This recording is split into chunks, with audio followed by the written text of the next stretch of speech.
For the question. All right. It says, good afternoon. I was in a session with a client, and among other things, he said, God knows I'm struggling and been struggling all my life. I'm at the point of giving up on church and God. Why can't God just give me a sign just to know he is listening? So the question then is, why doesn't God give signs, or does God still give signs? All right, let's get into it. If I don't like you, let me give a scenario. If I don't like you, or someone does not like you, matter of fact, not only does not like you, let's say they can't stand you. All right? Let's go a little further. Let's say they despise you.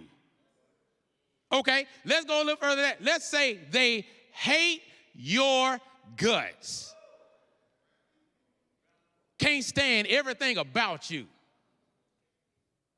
And they know there is something that you want or need that will make you happy. What do you think they would do to make sure you don't get it?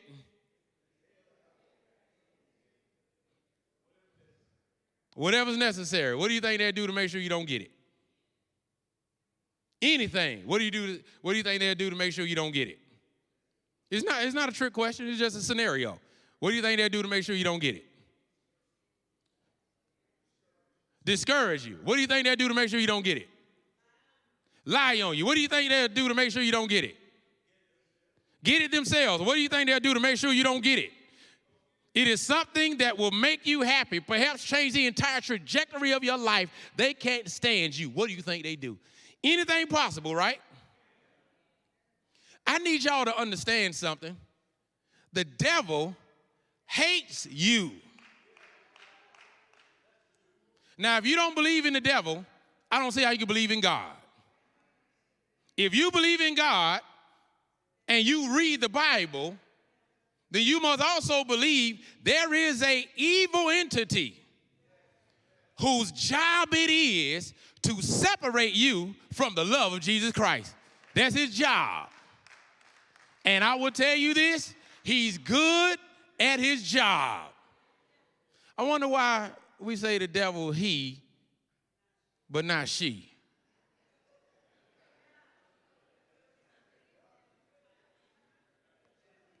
I digress. That's my first digress of the night. Will not be my last. I know y'all gonna keep track. I got at least 3 good ones in me every Wednesday. All right. If you need a sign from God in order to trust God is in your life, if you need a sign from God in order for your faith to exist, if you need a sign from God in order for you to feel like your life is on track, what do you think the devil's going to do? Do everything he possibly can to make sure the very thing you need is the very thing you don't get. Am I saying there's something wrong with wanting a sign? No, what I am telling you is if you put all your eggs in that basket, you make it very easy for the devil to steal your basket and your eggs. You have to have a diverse portfolio of faith. Let me see if I can say it this way. Matthew chapter 12, verse 38 through 39. Matthew chapter 12, verse 38 through 39. You know, I'll be reading from the New Revised Standard Translation. Matthew chapter 12, verse 38 through 39. Matthew chapter 12, verse 38 through 39.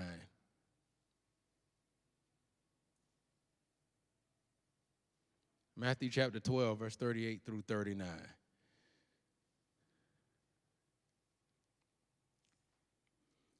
Matthew chapter 12, verse 38 through 39. This is what it says. It says, then some of the scribes and Pharisees said to him, the him is Jesus, said to Jesus, teacher, we wish to see a Y'all didn't find it?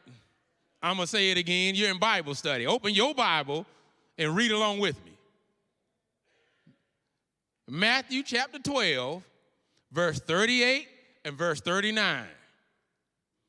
I'm answering questions, but every question will be answered from a biblical perspective. Matthew chapter 12, verse 38 and verse 39. Then, start at verse 38. Then some of the scribes and Pharisees said to him, Teacher, we wish to, y'all may not have the same translation as me. So for those of you that have the NRSV, you can finish it there. Teacher, we wish to see a sign. Here's some people asking Jesus for a sign. A sign from you, Jesus. Because it's a sign from you, then by proxy it is a sign from God, because Jesus said, if you have seen me, you have seen the Father. So if I get a sign from Jesus, I am also getting a sign from God. But he answered them and said, an evil and adulterous generation asks for a sign. But no sign will be given to it except the sign of the prophet of Jonah. Now, I need you to understand, these people are not evil, but their need for a sign have left them vulnerable to evil manipulation. They are not evil because they're asking for a sign. They are evil because they need a sign in order to believe. And because they need a sign in order to believe, they have opened themselves up to being easily manipulated by one simple thing, not getting a sign. And once again, we've already established, if the only thing I need in order for my spiritual walk to be ended, messed up, knocked off course is to not get a sign, I have made it easy for the devil to manipulate my spiritual process. So Jesus, they are not evil because they want to, not evil because they need a sign.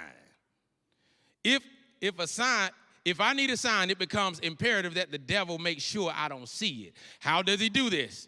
Through a barrage of difficulties. Because God shows himself every day, all the time. But what the devil does is he hits us with a barrage of difficulties. Because if we are hit with a barrage of difficulties, we will begin to focus more on the difficulties we have and see and are going through and ignore the signs of God still being present in our life. Do you know it is impossible for you to be in here or watching right now if God ain't with you? It's impossible. Even if you are a non-believer, God is with you. That's not my opinion. That is Bible. He said, lo, I am with you, us, always. That means before I gave my life to Christ, he was already with me. It's just I was not with him, but he was always with me. So when we need a sign, one of the things that the devil will do when we are looking for the presence of God in our life, one of the things the devil will do is hit us with a barrage of things we have to deal with, things we have to go through. You know, bills get high, health gets bad, your significant other, things get, shaky with that, job issues, and it's one thing after another thing after another thing. Like my father used to preach, if it ain't one thing, it's another. And that process of if it ain't one thing, it's another begins to make us think, well, the Lord can't be with me if I am dealing with the barrage of these issues that I'm dealing with. So, Lord, show me a sign. The sign is already there. The sign is already there. It is just harder to see when we are in a barrage of difficulties. Signs exist. Wonders do too. Signs and wonders. Signs exist of God. Wonders exist of God. So the question then becomes, so then what constitutes a sign, right? If signs exist and wonders exist, then the question is, so then, Pastor Stackhouse, what constitutes a sign then? I believe, I want to address this portion of the conversation in these two perspectives. Signs and wonders, signs in third person and first person. Third person, you didn't see it yourself. And first person is you witnessed it yourself. So third person, first person, signs and wonders. If someone gets into an accident, there's an intersection. Somebody gets into an accident at the intersection because there's no stop sign there. And as a result of that person getting in an accident and injured, the city comes and puts a stop sign up. Now, they didn't put that stop sign up because you got into an accident, but when you get to that intersection, is that sign for you?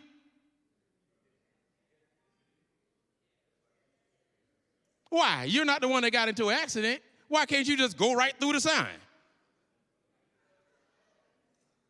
Why? You're not the one, your car ain't the one that got wrecked. You see the stop sign, but that ain't for you, right? That's for whoever got in that wreck right there, right? Because you didn't get a wreck right there. Your car didn't get messed up right there. So that stop sign is for that person that got in that wreck, not for you, right? Why not? Why not?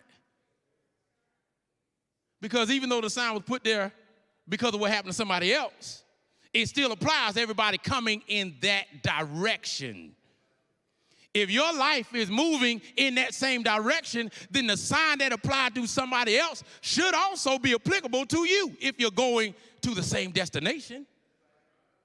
See, this is what Jesus mentions. This is what Jesus mentioned, why he mentions the prophet Jonah, because he's saying, you've already got a sign.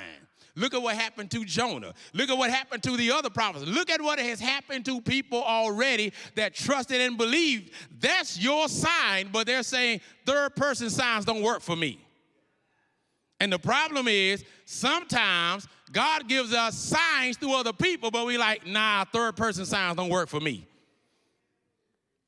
How many of us could have saved ourselves some trouble if the signs we saw in other people's lives, we was like, all right, I'm gonna let that be applicable to my life as well. And the reason I want that to be applicable to my life as well is because I'm trying to move in a better direction. So even though I did not wreck in that intersection, I don't want to be the next wreck.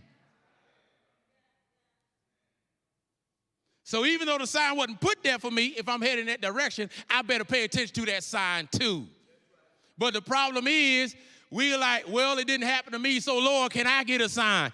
The sign is that person that was in your life that had to learn that lesson, some of that lesson the hard way. Open your eyes, open your ears, and don't have to wreck yourself in order to be like, oh, now, right, okay, I get that. I get it now. I thought that sign was for them because I haven't wrecked here yet. That ain't the way it works. God gives us signs through other people. Now, that ain't saying people coming to be like, listen, God told me to tell you, listen, whatever it is you about to say, just hold that. Just hold that. And if God tells me to come ask you what he told you to tell me, then you can finish that. But if the Lord don't tell me to come ask you, then you can just keep whatever you're going to tell me.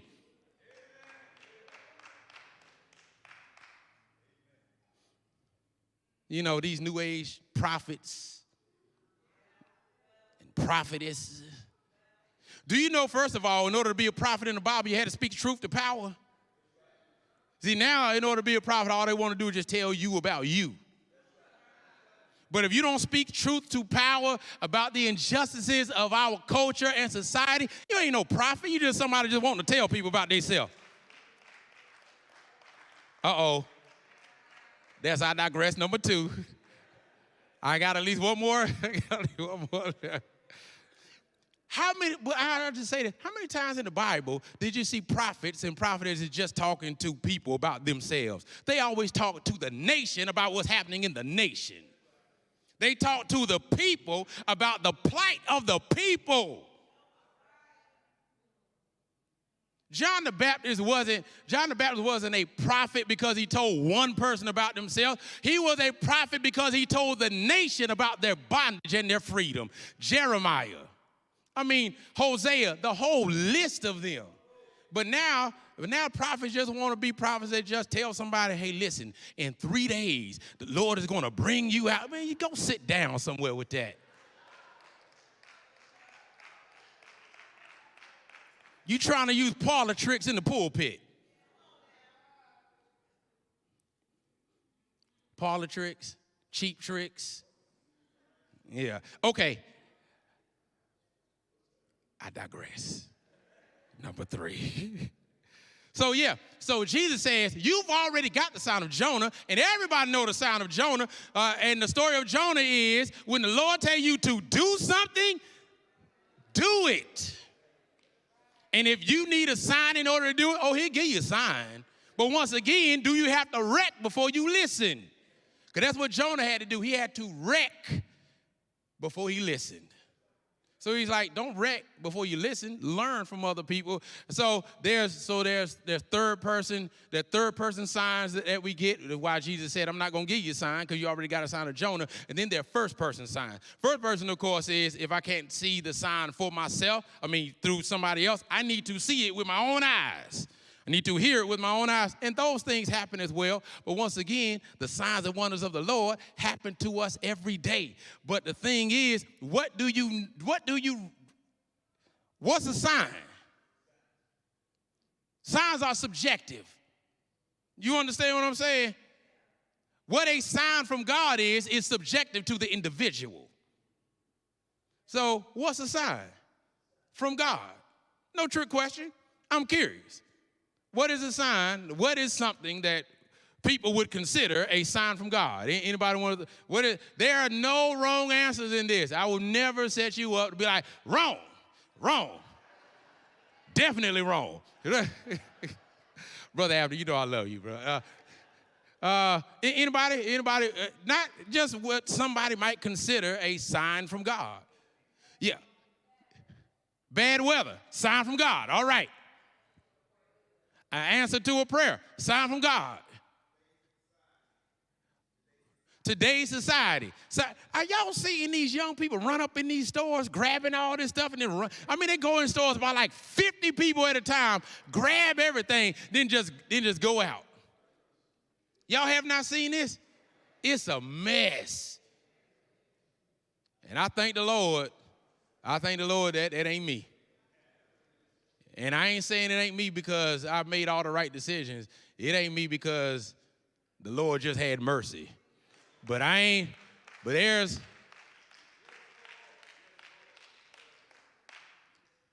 society. What's a sign? Anybody else want to? Yes, sir. Fires, like the ones that happening in Hawaii. Have y'all seen this? What's happening in Maui? When I was on vacation, I was like, what in the world? Yeah, I'm disconnecting again. I'll handle that later on. What else? Yes, ma'am. Favor, all right. So there are some things that people consider signs. Now, whatever you consider a sign, remember, if you need that sign in order to believe God is with you, then the devil knows, all I got to do is just throw so much at them, they ignore that sign. Whatever you need to consider as a sign, I never will forget, and I'll share this with y'all before. There was this preacher that said he knew he was ordained to preach because he was in the park, and a duck came up to him and started talking to him. It was like, hey, man, you know you called to preach, right? Y'all ain't never had a duck talk to y'all? Dad, am I making it up? Yeah, a friend of my father's, so... Yeah. See, I tell y'all this stuff. Y'all think I would just be making it up, but no, it's good brother too. Yeah, good brother. Matter of fact, that song, "Blessed in the City, Blessed in the Field, Blessed when we come, when we go." The reason I love that song as much as I do is because his church will sing. Man, they go to town with it. But anyway, I digress. Number 4. Whatever you assign is specific to an individual. Because what one may consider a sign, another may consider nothing. And what one may consider a miraculous move of God, one may consider it's nothing. That's just life. That's just natural. That's just whatever. A storm, that's just normal. Fires, that's just normal. Society, that's just normal. Well, other people see the same thing. Do you know the sign that some people need in order to know that God is still God is just to wake up in the morning? That's it. That's the only sign they need. That's the only sign they need. for those of us that have had less than pristine cars, only sign we needed from the Lord was, hey, all right, turn the key, crank up. There he is, Lord. Do you see what I mean? Signs are subjective to the individual, which means the sign you need from God is subjective and specific to you. So if you don't see a sign from God, you also have to ask yourself, well, what sign do I actually need to see? My final thing on this, I think ultimately from the question that I'll read one more time. I was in the session with the client, and among other things, he said, God knows I'm struggling. I've been struggling all my life. I'm at the point of giving up on church and God. Why can't God just give me a sign just to know he's listening? The question is, why doesn't God give signs, or does God give signs? I think this is the crux of the question, if I can rephrase it. I think the essential part of this question is this: I just want to know God sees me. I just want to know God cares. I just want to know that I'm not by myself in what I am going through. I was talking to Roy and Malik earlier today. We were talking about how immense the universe is. It's just, do you know the universe doesn't have an end? Wrap your mind around that for a moment. The universe doesn't have an end. It is infinitely out there. It's just going and going and going. There is no, I want you to wrap your mind around that for a moment. The universe has no end. In any direction you go, it just expands and expands. And we are on a speck of a dot of a planet. And we are just little people on a speck of a dot on a planet hurtling through the universe. And I think that's why David said, what is man? I thought I had some Bible readers in here somewhere. That God is mindful of me. Do you see how long people just been saying, I just want to know that God sees me. I just want to know that I'm not in this by myself. That when I say a prayer, I just ain't talking to myself. I just thinking to myself, but God hears me. And when I feel like I have been in a multitude and a barrage of difficulties, is God really there? God, send me a sign that you hear me, that you love me, that you care. And the thing is, well, what do you consider a sign? Last thing, I stood in the cemetery. Never will forget this. It was right down the street. And I was talking to a brother. He came over, and he was like, I just been struggling to believe in God. I've been struggling to believe in God because he lost a daughter, a young daughter. I believe he said 4 or 5 years old. And at that time, I think I just had, we just had CJ or something like that, so I was just becoming a parent, just beginning to understand that kind of parent tie, and so I could only imagine how heart-wrenching that entire process was, and I searched for some words to try to encourage him, and to this day, I feel like I failed. Because how do you tell somebody what sign they need, because your sign is an individual thing? And ultimately, your experience with God is individualized. And you will ultimately either believe because of what God has in front of you, or you will not believe because of what the devil has barraged you with. But make no mistake about it, does God still do signs? All the time. Does God still do wonders? Every day. Every day. Every day. So, yes, God still does signs and wonders. All right.